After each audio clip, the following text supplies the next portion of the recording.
Hello guys and welcome po sa aking YouTube channel para sa ating episode 1 ng Samurai X Tagalog version. At bago po natin simulan ang ating video, kung hindi ka pa nakapag-subscribe, huwag pong kalimutan mag-subscribe at pakiclick na rin ang ating notification bell para lagi kayong updated tuwing may bago tayong video. At wag na po natin itong patagalin pa guys. Tara, simulan po natin pagkatapos na abang ng ating intro.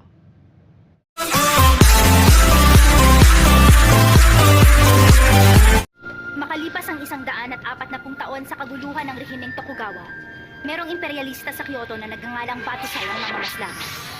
Sa gitna ng pagdanak ng dugo, ay umukit ng daan patungo sa bagong Meiji era. Si Batusai. Ganun pa man, bigla na lang siyang naglaho pagkatapos ng kaguluhan. Walang nakakaalam kung nasaan ang kinaroroonan niya. Si Batusai, ang mamamaslang, ay naging isang alamat.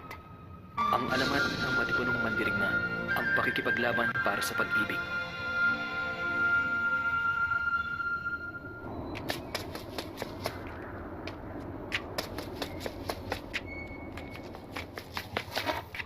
Sandali!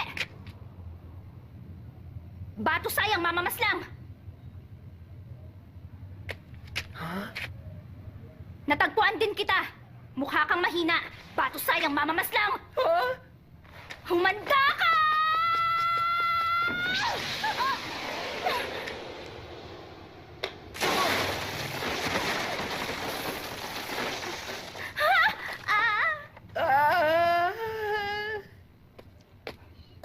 Teka, ikaw ba talaga ang alamat na mamamaslang? Narinig kong may 3 ka na namang sinalakay kagabi. Teka, sandali. Isa akong taong gala. Alam mo, naglilibot lang ako ng mandirigma. Akala mo ba kaya ko manalakay na ito lang ang gamit? Ano to? Nasa maling gilid ang talim. Baliktad na talim. Baliktad na talim? Hindi yan makakahiwa. Isa pa, wala ka namang ebidensya, di ba? Tama, wala nga kahit anong bakas. Mukha pa nga itong bago. Napatunayan ko na sa'yo na inosente ako. Alam mo kasi, lumalabas si Batusai tuwing gabi at nananalakay ng mga tao sa lansangan gamit ang sandata niya. At gumagala ka na may dalang sandata, kaya maaari yung isipin ng lahat. Pero una sa lahat, pinagbabawal ng batas ng Meiji na magdala ka ng sandata. Eh kung tutuhanin ko na kaya ngayon? Nako! Nako! Nako! Ah!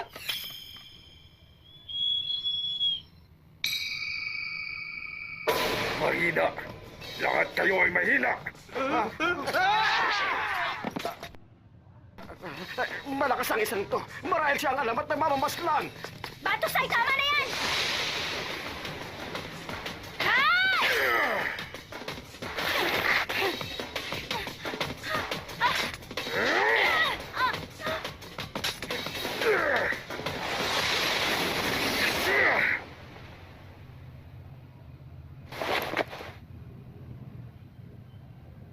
Taong galap? Mapanganib lumaban sa tao may totoong sandata kaysa sa yari sa kahoy. Batusay! Huwag niyo siya hayaang makatakas ngayon! Ako si Batusay. Batusay ang mamamaslang ng estilo Kamiyakashi! Sandali! Dapat ka mag-ingat. Ang Kamiyakashi na estilo ng pamilya ko. Ginagamit niya ang pangalan namin sa pananakit niya. Isa siyang napakatapang na babae.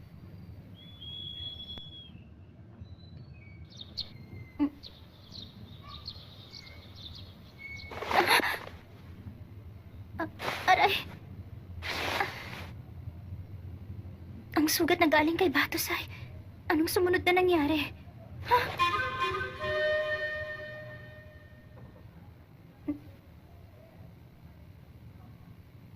Ang misusok ba ang amoy na yun? Matutuwa siya dahil nadala na naman tayo.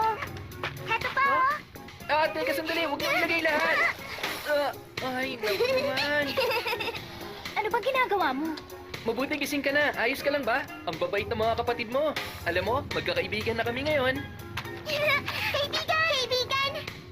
Hinihiram ko lang sandali ang hardin nyo para magluto ng agahan. Gusto mo ba kaming saluhan? Heto! Ikaw ba ang gumawa nito? Hindi to maaari. Naku, hindi mo ba nagustuhan ng lasa niyan? Mas masarap kang magluto kaysa sa akin. Huh?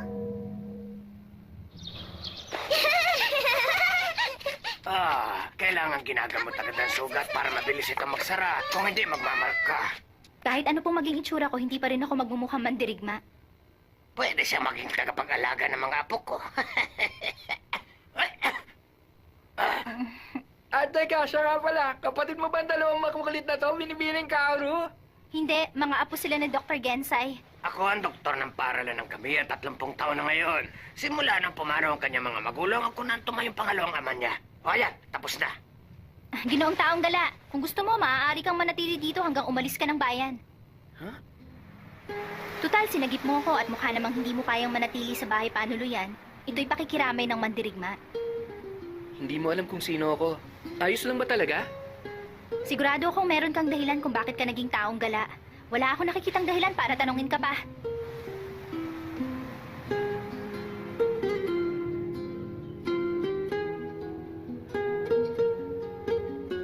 Binibining Kaoru, ikaw ang namamahala sa pangangasiwa ng paaralang to, hindi ba? Ang istilong Kamiya Kashin ay nagmula sa aking ama. Ang ideya namin ay hindi manakit ng tao, kundi upang ilabas nila ang kanilang potensyal. Binubuhay ng sandata ang loob ng mga tao. Pero, ang kriminal na yon ay sinasabing nag-aral ng estilo ng Kashin. Mawawala ang halaga ng ideya ng aking ama dahil kay Batusay. Hindi ko siya ahayaang makatakas. Munting Kaoru, Huh? mukhang narito na ang iyong mga mag-aaral. Manood ka! Hindi ko yun kayang mag-isa, pero tatalunin ko siya kasamang lahat ng mag-aaral ng Kamiya. Salamat sa pagpunta niyong lahat. Huhulihin natin si Batusay ngayong gabi. Kasi, ang totoo niyan, nandito kami para magpaalam na. Huh? Niloloko na kasi ako ng mga kaibigan ko. Tinatanong nila ako kung nag-aaral ako ng estilo ng mamamatay. Gusto ni Ina na umalis ako dahil nalaman niya ang tungkol sa mamamaslang. Ayaw niya maniwalang hindi totoo yun. Hindi na ako makakapagpatuloy. Patawarin mo kami. Alam namin kaming tatlo na lang ang mga mag-aaral na naiwan dito sa paaralan. Patawad.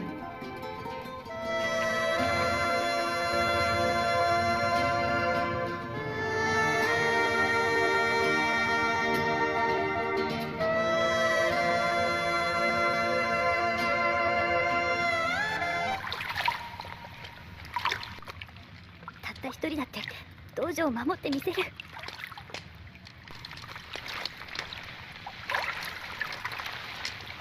Ano yun?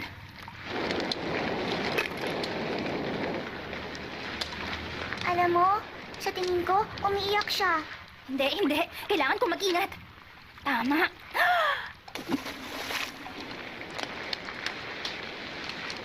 Binibining Kaoru, anong problema? Binibining Kaoru? Hindi. Huwag ka magpadalos-dalos! Huwag mong patayin!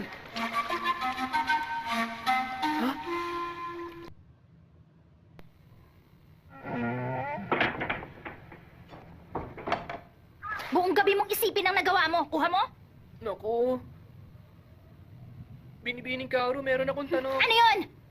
Meron bang nag-aaral sa paaralang to na kaliwete at yung hindi maigalaw ang hinlalaki? Ha? Yun ang mamamatay. Ikaw? At sa tingin mo isa siya sa mga mag-aaral namin?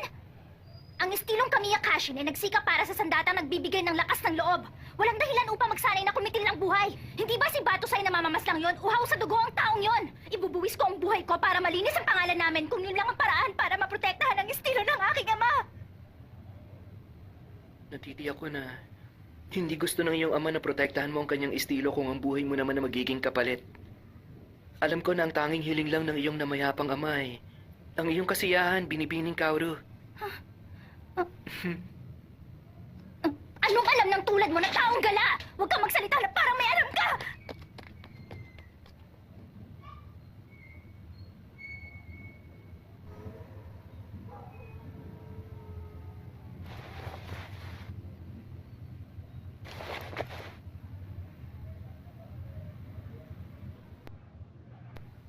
Alam ko na ang tanging hiling lang ng iyong namayapang ama ay ang iyong kasiyahan, Binibining Kaoru.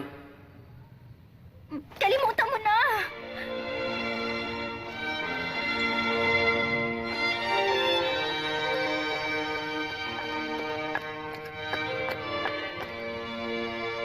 Siya nga pala, yung nangyari kanina, grabe yung ginawa ko sa'yo. Patawad. Ayan na, humingi na ako ng tawad. Ano, gising ka pa ba o hindi na? Hindi ka man lang sumagot dyan.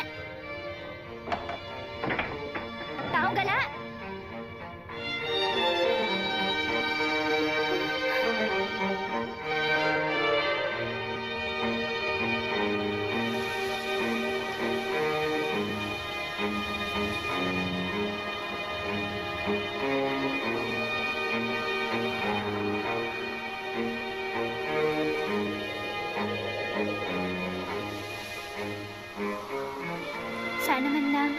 Natanong ko kung anong pangalan ng taong gala na yon. Ang galing. Gamit lang ang kanyang kaliwang kamay.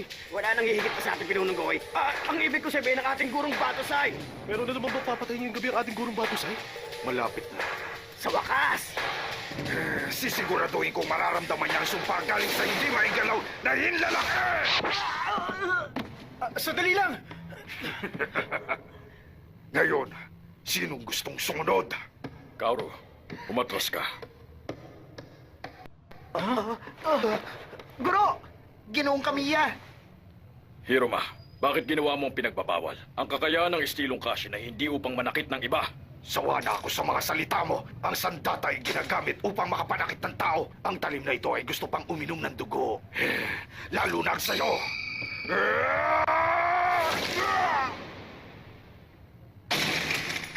Sinisiguro kong hindi mo na uli mahahawakan ang armas mo gamit ang hinlalaki. もはや二度と剣を握ることはできぬであろう。 Tanggal ka na! Hindi ka na pwede pang tumapak muli sa paaralang ito kahit kailan!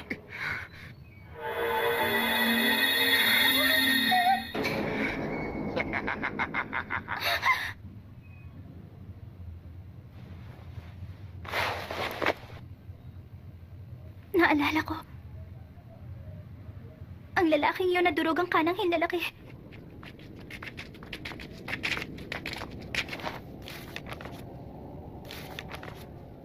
Ito yun. Pinatalsik 11 taon nang nakalipas. Gohei Hiroma.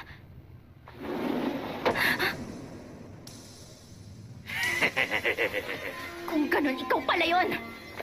Aba, naalala mo pa ako. 11 taon na akong nasa impyerno. Umaasa na darating ang araw na ito. Ang araw na matatapong ko sa kailaliman ng estilong Kamiyakashi. Nilagay mo ang pangalan ng ama ko sa kahihiyan dahil naghihiganti ka! Ngayon gusto kong pasalamatan ang iyong ama. Gusto ko rin ipakita sa kanya ang kaya kong gawin sa pamamagitan ng kaliwang kamay ko sa loob ng 11 taon! Ang estilong Kashi ng aking ama ay hindi madadaig ng isang tulad mo! Baliwala lang yon! Kumpleto na ang paghihiganti ko kapag napatay kita at masira ang paaralan. Sisiguraduhin ko mapupunta ka sa impyerno pagkatapos mong gumapang. Ayos ba o gusto mo nang makatikim ng dugo ng iyong mga sandata? Ako na lang ang gagawa. Ako rin! Ang sandata ay para sa pagliligtas ng mga tao. Nakakatawa. Bakit hindi mo simulan sa sarili mong buhay? Anong problema?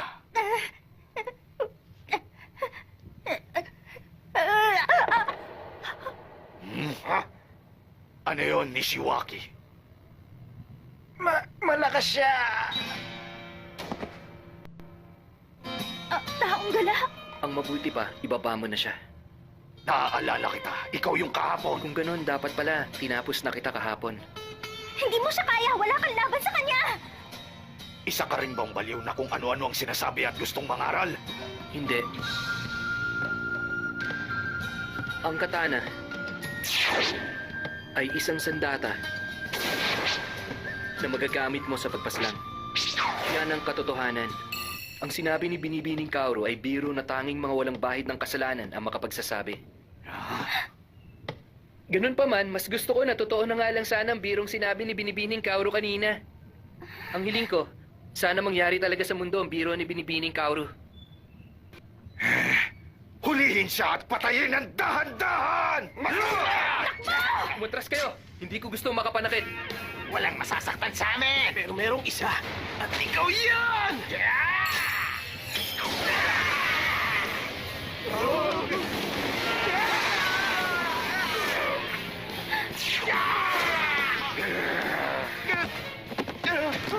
Kaya niyang pabagsakin ng 4 o higit pa na sabay-sabay. Isa siyang mangkukulam. Ibang klase. Napakabilis niya. Alam niya ang bawat galaw nila. Pulang buhok. May peklat na ekis sa pisngi. Ang lalaking yan. May nakalimutan akong sabihin. Ang kakayahan ni Batusai ay hindi estilo ng Kamiya Kashin o ng kahit anong estilong nakita mo na. Yun ay estilo ng Hiden Mitsurugi. Estilo ng pagpatay na siguradong kikitil ng buhay. Pwera na lang kung ang sandatang ito ang gamit mo. Teka, kung ganon, ikaw ang totoong mamamaslang. Gusto ko ito. Isang batusay lang ang kailangan sa mundong ito. At ako ang karapat-dapat sa pangalang yon. Tatalunin kita at patutunayang ako ang pinakamalakas. Pinipilit mo ako. Mamamatay ka, batusay! Dito!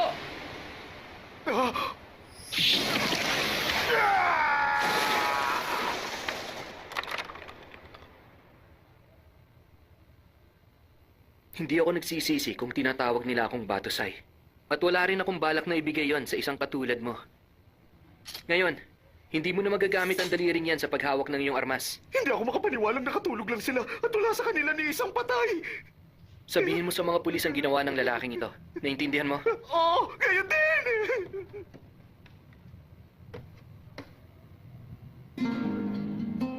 Patawarin mo sana ako, Binibining Kaoru. Wala akong gustong ilihim sa'yo na kahit ano. Kasi, hindi ko gustong sabihin sa'yo kung hindi naman kinakailangan. Mag-iingat ka sana. Baliw! Ha? Ano, basta ka na lang bang aalis, ha? Sa tingin mo, paano ko maaayos ang estilong kasya nang wala ka? Pwede mo ba akong tulungan kahit konti? Sinabi ko naman sa'yo na wala akong pakialam sa nakaraan ng ibang tao. Ganun pa man, ngayon tapos na ang kaguluhan. Wala namang mangyayari kung mananatili dito ang totoong Batusay, hindi ba? Hindi ko sinasabing gusto kong manatili si Batusay. Gusto kita. Gusto ko ang taong galana. Kung gusto mo talagang umalis, sabihin mo na lang sana ang pangalan mo. Hindi ang pangalan ng alamat na mamamaslang, kundi ang yung tunay na pangalan. Himura. Kenshin Himura. Kenshin. Bakit hindi ka pa umalis, Kenshin? Alam mo, medyo pagod na ako sa pagiging gala.